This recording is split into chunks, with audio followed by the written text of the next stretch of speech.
I gotta jump on this modern woman thing just for a bit.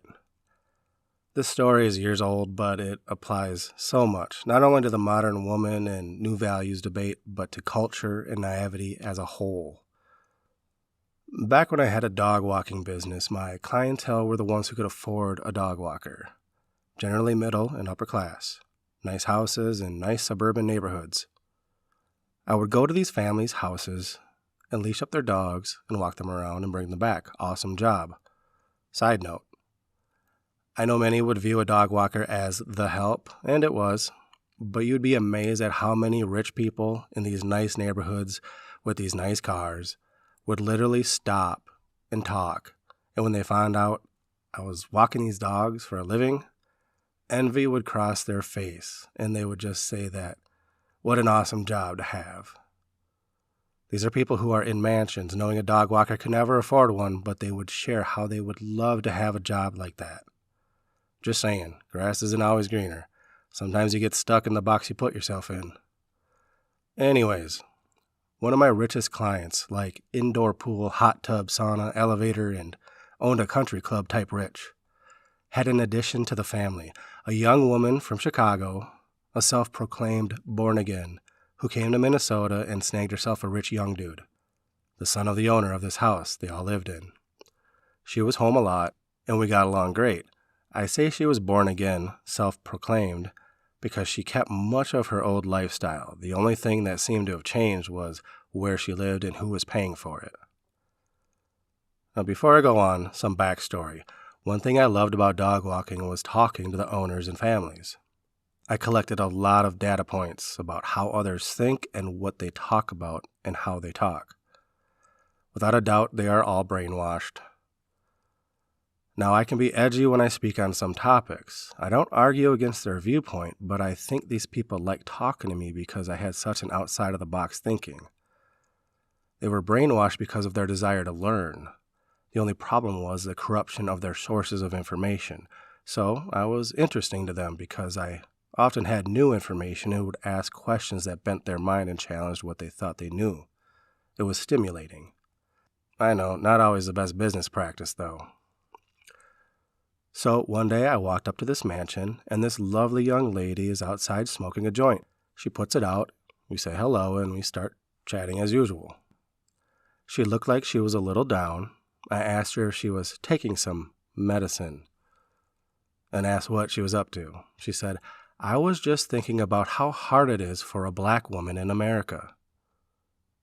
More backstory. You need to understand that I understood the Schmitz-Muntz Act had recently been repealed. That was a law stating the government could not use propaganda on its own citizens. And there were tons of divisive racial, psychological operations ramping up during any given week on any given topic to promote division and fear. All you need to do is watch the news or listen to something like NPR for 5 minutes and you can tell what's going to be on someone's mind that week. It's not called news, it's called the news. As in, this is the news you're supposed to be talking about.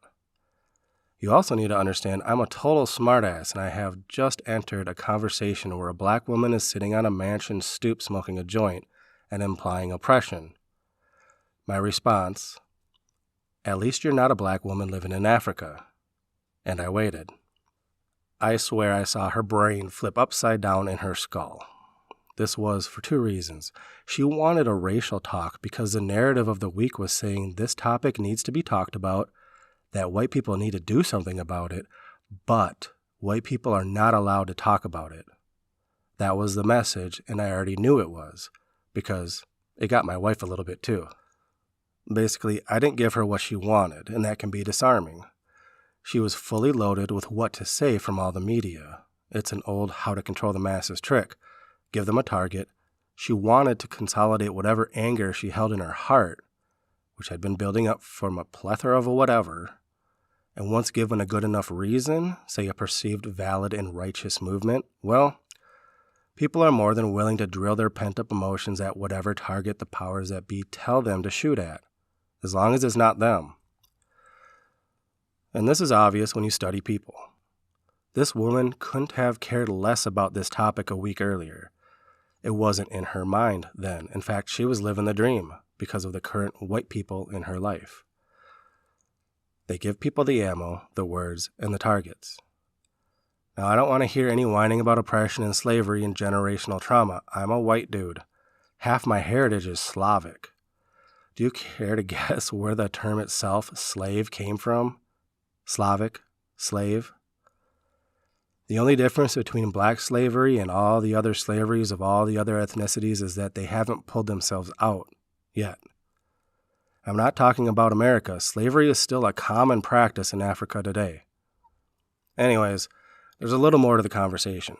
She finally reacted to my comment about her being blessed to even be in this country as a black woman smoking a joint on the porch of a mansion, bored enough to be thinking on what some podcast told her to be angry about.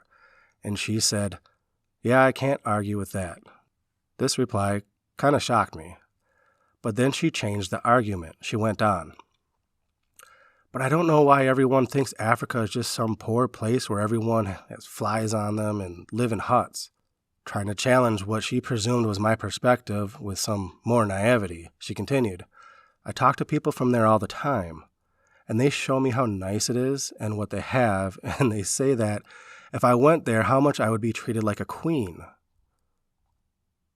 I said, "So your African experience is chatting online with a bunch of guys over there who want to date you?" When I was there, yeah, there were some more modern parts of some cities. But I can almost guarantee you that within an eighth of a mile of that guy's house, there's a mud hut slum neighborhood. And that's the neighborhood his family found their maid, or house girl, who lives in their garage. Do you know what a house girl is? If you watch how these house girls are treated, the first thing that would come to your mind is slave. Hey, she started it. And I'm sure she tried the same move on other white people to dig up some white guilt reaction before she got to me. It was going around. I wanted to go on about how that's just near the city, because when I visited the outskirts when I was there, I stayed with the families, ate with the families in the rural, tribal lands, and well, let's just say they would all abandon their own children for 6 years to be doing what she was doing right then and there. And they do when they come here. As she already knew, I married into an African family, and I have a very colorful and worldly past.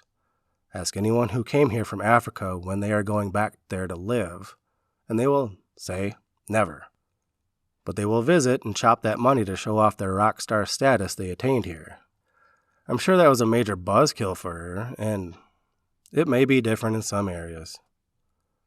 It's just my observation from my own real-life personal experiences and not what some scripted actor said on a screen. And, needless to say, she never spoke to me again. If you really want to see someone get angry, take away the excuses they are using to be so.